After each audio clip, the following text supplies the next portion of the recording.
They called him Steppenwolf, the end of worlds. He lived only to conquer.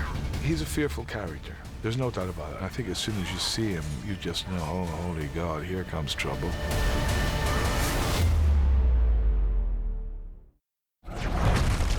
Steppenwolf comes from this world called Apocalypse. It's a world of oppression and fear and war. And it's a world that's toxic, really, to the soul and to the body. And it's led by Darkseid. Darkseid is one of the primary villains of the DC universe. In the comics, Steppenwolf was an agent of Darkseid, and he was an uncle for Darkseid himself, so it was a family relationship, and also he was subordinate to Darkseid, which is a little weird to have your nephew ruling over you.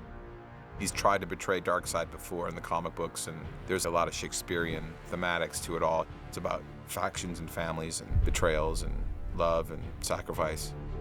I will take my place among the new gods. There was always a certain level of elegance about the character and a presentation that I found to be intriguing about him. When they first introduced the New Gods characters in comics, they were all so much larger than life, and Steppenwolf was one of those characters who really stepped out in a great way. You have the blood of the old gods in you.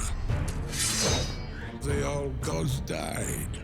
The New Gods are some of the greatest characters in the DC universe, created by Jack Kirby when he came to DC in the 70s. He decided he's going to create his own world, and so he created the fourth world and just completely added this whole other epic real estate onto the DC universe in a way that no one else has really done. So when he created the fourth world, not only did he create New Genesis and Apocalypse, but he created mother boxes and boom tubes and Metron's chair, all these like crazy ideas, and no one knows where they came from. That was the magic of Jack's mind. I know, Mother. You've waited too long for the Unity. I know, but you will feed.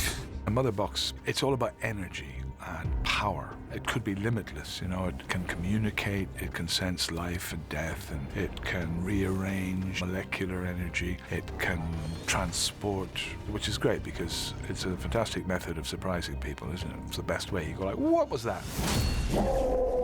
Steppenwolf's powers are mostly physical, more than any form of mental agility.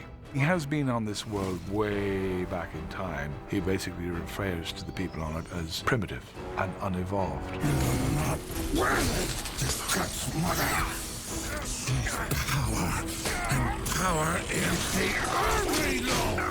Even though you do have these superheroes with all these extraordinary powers, he still believes they're rather primitive. So that's why in the end you have 5 or 6 superheroes ganging up on him. It's not really a fair fight, let's be honest.